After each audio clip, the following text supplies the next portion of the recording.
ನೀನು ಹೊರಗಡೆ ಇದು ಸರ್ವಿಸ್ ಮಾಡಿದ್ದು ಸಾಕು, ನಡಿ ಒಳಗೆ ಅಂತೇಳಿ ಬೇಲ್ ಕ್ಯಾನ್ಸಲ್ ಮಾಡಿ ಒಳಗೆ ಕಳಿಸ್ತಾರೆ. ಅವರು ಬಿಡ್ರಿ, ಇನ್ಫ್ಲೂಯೆನ್ಸ್ ಇರೋರು ಕೇಸ್ ಹೊಡ್ಕೊಂಡು ಬಿಡಿಸ್ಕೊಂಡು ಬರ್ತಾರೆ. ಏನಾಯ್ತು?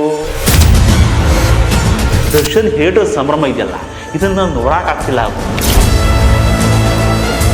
ಸೌಜನ್ಯ ಕೇಸಲ್ಲಿ ತೋರಿಸದೇ ಇರೋ ಇಂಟ್ರೆಸ್ಟನ್ನು ದರ್ಶನ್ ಕೇಸಲ್ಲಿ ತೋರಿಸ್ತಲ್ಲ ಅನ್ನೋದೇ ಆಶ್ಚರ್ಯ.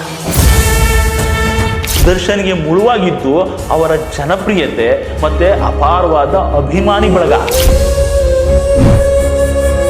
ಅವ್ರು ಸಿನಿಮಾ ಮಾಡಿದ್ರೆ ಚಿತ್ರರಂಗಕ್ಕೆ ಒಂದು ಜೋಶು, ಇಡೀ ಇಂಡಸ್ಟ್ರಿ ಆಕ್ಟಿವ್ ಆಗಿರುತ್ತೆ. ಒಬ್ಬ ಸ್ಟಾರ್ ಸಿನಿಮಾಗಳಿಗಿರೋ ಕ್ರೇಜೇ ಬೇರೆ, ವ್ಯಾಪ್ತಿನೇ ಬೇರೆ. ಮಾಡಿದ್ರೆ ಕನ್ನಡ ಸಿನಿಮಾ ಅಷ್ಟೇ ಮಾಡ್ತೀನಿ ಅಂತ ಇದ್ದಂತಹ ದರ್ಶನ್ಗೆ ಹಿಂಗಾಗ್ಬಿಟ್ರೆ ನಷ್ಟ ಎಷ್ಟು? ಥ್ಯಾಂಕ್ಸು. ಸ್ವಲ್ಪ ದಿನ ದಯವಿಟ್ಟು ಒಂದು ಸಣ್ಣ ದುಡುಕಿನಿಂದ ಆಗೋ ಎಡವಟ್ಟು ಹೆಂಗೆಲ್ಲ ಜೀವನಾನ ಮೂರಾ ಬಟ್ಟೆ ಮಾಡುತ್ತೆ ಅನ್ನೋದಕ್ಕೆ ಈ ರೇಣುಕಾಸ್ವಾಮಿ ಕೇಸು ಬೆಸ್ಟ್ ಎಕ್ಸಾಂಪಲ್. ಅವತ್ತು ಈ ರೇಣುಕಾಸ್ವಾಮಿ ಅನ್ನೋ ವಿಕೃತಿನ ಪವಿತ್ರ ಗೌಡ ಬ್ಲಾಕ್ ಮಾಡಿ ಬಿಸಾಕಿದ್ರು ಆಗೋಗೋದು, ಇಲ್ಲ ಮೊನ್ನೆ ನಮ್ಮ ರಮ್ಯಾ ಮಾಡ್ದಂಗೆ ಒಂದು ಕಂಪ್ಲೇಂಟ್ ಕೊಟ್ಟಿದ್ರು ಮುಗ್ದು ಹೋಗೋದು. ಆದರೆ ಇವಾಗ ನೋಡಿ ಎಲ್ಲಿಗೆ ಬಂದು ನಿಲ್ಸಿದೆ ಅದು ಅಂತ. ಆಮೇಲೆ ಈ ದರ್ಶನ್ ಹೇಟರ್ ಸಂಭ್ರಮ ಇದೆಯಲ್ಲ, ಇದನ್ನು ನೋಡೋಕ್ಕಾಗ್ತಿಲ್ಲ ಆಗೋದು. ಇದು ಒಂಥರ ವಿಕೃತಿನೇ ಅಲ್ಲ ಕಣ್ರಯ್ಯ. ದರ್ಶನ್ಗೆ ಬೇಲ್ ಅಷ್ಟೇ ಕ್ಯಾನ್ಸಲ್ ಆಗಿರೋದು, ಕನ್ವಿಕ್ಷನ್ನೇ ಆಗೋಯ್ತು ಅನ್ನೋ ರೇಂಜಿಗೆ ಸಂಭ್ರಮ ಪಡ್ತಿದ್ದೀರಲ್ಲ. ದರ್ಶನ್ ಆರೋಪ ಸಾಬೀತಾದರೆ, ಆರೋಪಿ ಅಂತ ಕನ್ಫರ್ಮ್ ಆದರೆ ಶಿಕ್ಷೆ ಆಗಲೇಬೇಕು, ಅದಾಗುತ್ತೆ. ಅದಕ್ಕೆ ಯಾಕೆ ನೀವು ಹಬ್ಬ ಮಾಡ್ಕೋಬೇಕು ಹೇಳಿ? ಇತ್ತೀಚೆಗೆ ಒಂದು 3 ಹೈ ಪ್ರೊಫೈಲ್ ಕೇಸ್ಗಳು ನಮ್ಮ ನ್ಯಾಯಾಂಗ ವ್ಯವಸ್ಥೆ ಮೇಲೆ ಜನರಿಗೆ ಅಪಾರವಾದ ನಂಬಿಕೆ ಬರೋ ಥರ ಮಾಡುತ್ತೆ. ಈ ಕೋರ್ಟು, ಕೇಸು, ನ್ಯಾಯ ಇದೆಲ್ಲ ಏನಿದೆ, ಇದೆಲ್ಲ ದುಡ್ಡಿರೋರ್ ಪರ, ದೊಡ್ಡವ್ರ ಪರ ಅಂತ ಮಾತಾಡ್ಕೊಳ್ತಿದ್ದ ಜನರಿಗೆ ನ್ಯಾಯ ದೇವತೆ ಮುಂದೆ ಇದೆಲ್ಲ ವರ್ಕೌಟ್ ಆಗಲ್ಲ, ಎಲ್ರಿಗೂ ಒಂದೇ ನ್ಯಾಯ ಅನ್ನೋದನ್ನ ಅರ್ಥ ಮಾಡಿಸೋದು ಈ ಕೇಸ್ಗಳು. ಅದರಲ್ಲಿ ಒಂದು ಶಾಸಕ ವಿನಯ್ ಕುಲಕರ್ಣಿ ಕೇಸು. ಈ ಯೋಗೀಶ್ ಗೌಡ ಮರ್ಡರ್ ಆದಾಗ ಆ ಕೇಸ್ನ ಈ ಲೋಕಲ್ ಪೊಲೀಸರು ಹಳ್ಳಾಡಿಸ್ಬಿಟ್ಟಿದ್ರು. ಆಮೇಲೆ CBI ಬಂದು ಎಲ್ಲರನ್ನೂ ಹಾಕೊಂಡು ಗುಮ್ಮಿದ್ರು.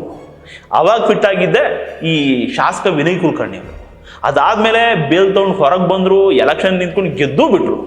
ಆಮೇಲೆ ಅವರ ಕೇಸಿನ ಟ್ರಯಲ್ ಶುರು ಆದರೆ ಸಾಕ್ಷಿಗಳೆಲ್ಲ ಉಲ್ಟಾ.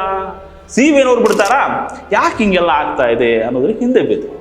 ಅವಾಗ ಗೊತ್ತಾಯ್ತು ಸಾಕ್ಷಿಗಳು ಕೋರ್ಟಿಗೆ ಹೋಗೋದಕ್ಕೆ ಮೊದಲು ಎಲ್ಲಿಗೆ ಹೋಗಿ ಬರ್ತಾ ಇದ್ರು, ಯಾಕೆ ಉಲ್ಟಾ ಹೊಡಿತಾ ಇದ್ರು, ಅವ್ರಿಗೆ ಎಲ್ಲಿ ಹೆಂಗೆ ಫೀಡಿಂಗ್ ಆಗ್ತಿತ್ತು ಅಂತ. ಈ ಶಾಸಕರ ಆಟಗಳನ್ನೆಲ್ಲ ಸುಪ್ರೀಂ ಕೋರ್ಟ್ಗೆ ಸಾಕ್ಷಿ ಸಮೇತ ಕೊಟ್ಟರು. ಸುಪ್ರೀಂ ಕೋರ್ಟ್ ಹೇಳ್ತು, ಸಾಕು ಕಣಪ್ಪ, ನೀನು ಹೊರಗಡೆ ಸರ್ವಿಸ್ ಮಾಡಿದ್ದು ಸಾಕು, ನಡಿ ಒಳಗೆ ಅಂತೇಳಿ ಬೇಲ್ ಕ್ಯಾನ್ಸಲ್ ಮಾಡಿ ಒಳಗೆ ಕಳಿಸ್ತು. ಇನ್ನು 2ನೇ ಕೇಸು ನಮ್ಮ ಪ್ರಜ್ವಲ್ ರೇವಣ್ಣ ಕೇಸು. ಇಡೀ ದೇಶನೇ ಅಸಹ್ಯ ಪಡ್ಕೊಳ್ಳೋ ಥರದ್ದು ಹೊಲ್ಸ್ ಕೆಲಸ ಮಾಡಿ ಕೇಸ್ ಮಾಡ್ಕೊಂಡಾಗ ಜನ ಮಾತಾಡ್ಕೊಂಡ್ರು, ಅವರು ಬಿಡ್ರಿ, ಇನ್ಫ್ಲೂಯೆನ್ಸ್ ಇರೋರು ಈ ಕೇಸ್ ಹೊಡ್ಕೊಂಡು ಬಿಡಿಸ್ಕೊಂಡು ಬರ್ತಾರೆ. ಏನಾಯಿತು? ಈ ಮನುಷ್ಯನ ಹೊರಗೆ ಬಿಟ್ಟರೆ ಸಮಾಜಕ್ಕೆ ಮಾರಕ ಅಂತ ಹೇಳ್ಬಿಟ್ಟು ಜೀವಾವಧಿ ಶಿಕ್ಷೆ ಕೊಡ್ತು ಕೋರ್ಟ್. ಅದು ಜೀವನ ಪರ್ಯಂತ ಜೈಲಲ್ಲಿ ಕೂಡಾಕಿ ಅಂತ ಹೇಳ್ತು. ಒಬ್ಬ ಮಾಜಿ ಪ್ರಧಾನಿ ಮೊಮ್ಮಗ, ಅಪ್ಪ ಮಿನಿಸ್ಟರ್ ಆಗಿದ್ದವನು, ಚಿಕ್ಕಪ್ಪ CM ಆಗಿದ್ದವನು, ಇವನೇ ಸ್ವತಃ MP ಆಗಿದ್ದವನು. ಆದರೂ ಇವನಿಗೆ ಬೇಲ್ ಕೂಡ ತಗೊಳ್ಳೋದಕ್ಕಾಗಿರಲಿಲ್ಲ. ಇವಾಗ ಜೀವಾವಧಿ ಶಿಕ್ಷೆ ಅನುಭವಿಸ್ತಿದ್ದಾನೆ. ಈಗ ನಮ್ಮ ದರ್ಶನ್ ಕೇಸಲ್ಲಿ ಹೈಕೋರ್ಟ್ ಕೊಟ್ಟಿದ್ದ ಬೇಲನ್ನು ಸುಪ್ರೀಂ ಕೋರ್ಟು ರದ್ದು ಮಾಡಿ ಇಮಿಡಿಯೇಟ್ ಅರೆಸ್ಟ್ ಮಾಡಿ ಜೈಲಿಗೆ ಕಳಿಸಿದೆ. ಕೋರ್ಟಿಗೆ ಪ್ರಭಾವಿಗಳು, ಶ್ರೀಮಂತರು, ಬಡವರು, ಪವರ್ ಇರೋರು, ಇಲ್ಲದೇ ಇರೋರು ಎಲ್ಲ ಸಮಾನರು, ನ್ಯಾಯಾಲಯದ ಮುಂದೆ ಎಲ್ಲರೂ ಒಂದೇ, ಕಾನೂನಿಗಿಂತ ಯಾರೂ ದೊಡ್ಡವರಲ್ಲ ಅನ್ನೋದನ್ನು ಪ್ರೂವ್ ಮಾಡ್ತಾರೆ, ಜನರಿಗೂ ಮನವರಿಕೆ ಆಗ ಮಾಡ್ತಾರೆ. ಆದರೂ ರಾಜ್ಯ ಸರ್ಕಾರ ಸೌಜನ್ಯ ಕೇಸಲ್ಲಿ ತೋರಿಸದೇ ಇರೋ ಇಂಟ್ರೆಸ್ಟನ್ನು ದರ್ಶನ್ ಕೇಸಲ್ಲಿ ತೋರಿಸ್ತಲ್ಲ ಅನ್ನೋದೇ ಆಶ್ಚರ್ಯ. ಸೌಜನ್ಯ ಕೇಸಲ್ಲಿ ತಿರುಗಿ ಬಂದಾಗ ಈ ಸರ್ಕಾರ ಮೇಲಿನ ಕೋರ್ಟ್ಗೆ ಅಪೀಲ್ ಹೋಗಲೇ ಇಲ್ಲ. ಅದು ಅಷ್ಟು ಸೆನ್ಸೇಷನಲ್ ಕೇಸ್ ಆಗಿದ್ರೂ ಕೂಡ. ಆದರೆ ದರ್ಶನ್ ಕೇಸಲ್ಲಿ ಹೈಕೋರ್ಟ್ ಕೊಟ್ಟ ತೀರ್ಪನ್ನು, ಹೈಕೋರ್ಟ್ ಕೊಟ್ಟ ಬೇಲನ್ನು ಪ್ರಶ್ನೆ ಮಾಡಿಕೊಂಡು ಸುಪ್ರೀಂ ಕೋರ್ಟ್ಗೆ ಹೋಯಿತು ನಮ್ಮ ಸರ್ಕಾರ. ಸೌಜನ್ಯ ಕೇಸ್ಗೆ ಇಲ್ಲದಂತಹ ಇಂಪಾರ್ಟೆನ್ಸು, ಸ್ಪೆಷಲ್ ಇಂಟ್ರೆಸ್ಟು ದರ್ಶನ್ ಕೇಸಿಗೆ ಯಾಕೆ ಅನ್ನೋದೇ ಅರ್ಥ ಆಗ್ತಿಲ್ಲ. ಇರಲಿ, ದರ್ಶನ್ನು ಬೇಲ್ ಯಾಕೆ ಕ್ಯಾನ್ಸಲ್ ಆಯಿತು, ದರ್ಶನ್ ಮಾಡ್ಕೊಂಡಂತಹ ಎಡವಟ್ಟುಗಳೇನು ಅಂತ ನೋಡಿದ್ರೆ, ಮೇಜರ್ ಆಗಿ ದರ್ಶನ್ ಬೇಲ್ ತಗೊಂಡಿದ್ದೇನೆ ಬ್ಯಾಕ್ ಪೇನ್ಗೆ ಸರ್ಜರಿ ಮಾಡಿಸ್ಕೋಬೇಕು ಅಂತ ಮೆಡಿಕಲ್ ರೀಸನ್ ಕೊಟ್ಟು. ಆದರೆ ಅವ್ರು ಹೊರಗೆ ಬಂದ ಮೇಲೆ ಅದಾಗಲಿಲ್ಲ. ಹಾಗೆ ಈ ಕೇಸಲ್ಲಿ ಪ್ರೈಮ್ ವಿಟ್ನೆಸ್ ಆಗಿರುವಂತಹ ಚಿಕ್ಕಣ್ಣ ತರದವ್ರನ್ನ ಓಪನ್ ಸ್ಟೇಜ್ಗಳಲ್ಲೇ ಭೇಟಿ ಆಗ್ಬೋದು ದರ್ಶನ್. ಜೊತೆಗೆ ಪ್ರಾಸಿಕ್ಯೂಷನ್ ಹಠಕ್ಕೆ ಬಿದ್ದು ಬೇಲ್ ಕ್ಯಾನ್ಸಲ್ ಮಾಡಿಸೋದಕ್ಕೆ ಏನೇನೆಲ್ಲ ಪ್ರೂಫು ರೀಸನ್ನು ಏನೇನು ಕೊಡಬೇಕು ಅದನ್ನೆಲ್ಲ ಅಚ್ಚುಕಟ್ಟಾಗಿ ಕೊಟ್ಟು ವಾದ ಮಾಡ್ತಾರೆ. ಇದೆಲ್ಲ ದರ್ಶನ್ಗೆ ಬೇಲ್ ಕ್ಯಾನ್ಸಲ್ ಆಗೋದಕ್ಕೆ ಕಾರಣ ಆಗ್ಬೇಕು. ಇದೆಲ್ಲಕ್ಕಿಂತ ಹೆಚ್ಚಾಗಿ ದರ್ಶನ್ಗೆ ಮುಳುವಾಗಿದ್ದು ಅವರ ಜನಪ್ರಿಯತೆ ಮತ್ತೆ ಅಪಾರವಾದ ಅಭಿಮಾನಿ ಬಳಗ. ಇವರಿಗಿರೋ ಹಾರ್ಡ್ ಕೋರ್ ಫ್ಯಾನ್ಸ್ ಫಾಲೋಯಿಂಗು, ಇವ್ರಿಗೋಸ್ಕರ ಯಾವ ಹಂತಕ್ಕೆ ಬೇಕಾದ್ರೂ ಹೋಗ್ತಾರೆ ಅನ್ನೋದೇ ಇವರಿಗೆ ಪ್ರಾಬ್ಲಮ್ ಆಯ್ತಾ ಅನ್ಸುತ್ತೆ. ಯಾಕಂದ್ರೆ ಈ ಮನುಷ್ಯ ಹೊರಗಿದ್ರೆ ಇವ್ರ ಮೇಲಿನ ಹುಚ್ಚು ಅಭಿಮಾನಕ್ಕೆ ಇವ್ರ ಫ್ಯಾನ್ಸು ಸಾಕ್ಷಿಗಳನ್ನ ಎದುರಿಸ್ಬಿಡ್ಬೋದು, ಸಾಕ್ಷಿ ನಾಶ ಮಾಡ್ಬಿಡ್ಬೋದು, ಏನ್ ಬೇಕಾದ್ರೂ ಆಗ್ಬಿಡ್ಬೋದು ಅನ್ಸಿರ್ಬೇಕು ಕೋರ್ಟ್ಗೆ. ಜಾಸ್ತಿ ಪ್ರಭಾವಿಯಾಗಿದ್ರೆ, ಜಾಸ್ತಿ ಜನಪ್ರಿಯತೆ ಇದ್ರೆ ಹೆಂಗೆಲ್ಲ ಅದು ರಿವರ್ಸ್ ಆಗ್ಬಿಡ್ಬೋದು ಅನ್ನೋದಕ್ಕೆ ದರ್ಶನ್ ಬೆಸ್ಟ್ ಎಕ್ಸಾಂಪಲ್. ಆದ್ರೂ ದರ್ಶನ್ ಬೇಲು ರದ್ದಾಗಬಾರ್ದಾಗಿತ್ತು. ಇದು ನನ್ನ ಪರ್ಸನಲ್ ಒಪಿನಿಯನ್. ಅವ್ರ ಅಪರಾಧ ಸಾಬೀತಾದ್ರೆ ಶಿಕ್ಷೆ ಆಗಲಿ, ಅದರಲ್ಲಿ ಎರಡು ಮಾತಿಲ್ಲ. ದರ್ಶನ್ ಬೇಲ್ ಕ್ಯಾನ್ಸಲ್ ಆಗಬಾರ್ದು ಅಂತ ಯಾಕೆ ಹೇಳ್ತೀನಿ ಅಂದರೆ, ಅದಾಗಿದ್ರಿಂದ ಕನ್ನಡ ಚಿತ್ರರಂಗಕ್ಕೆ, ಕರ್ನಾಟಕಕ್ಕೆ ನಿಜಕ್ಕೂ ದೊಡ್ಡ ನಷ್ಟ ಅಂತ ಹೇಳಬೇಕಾಗುತ್ತೆ.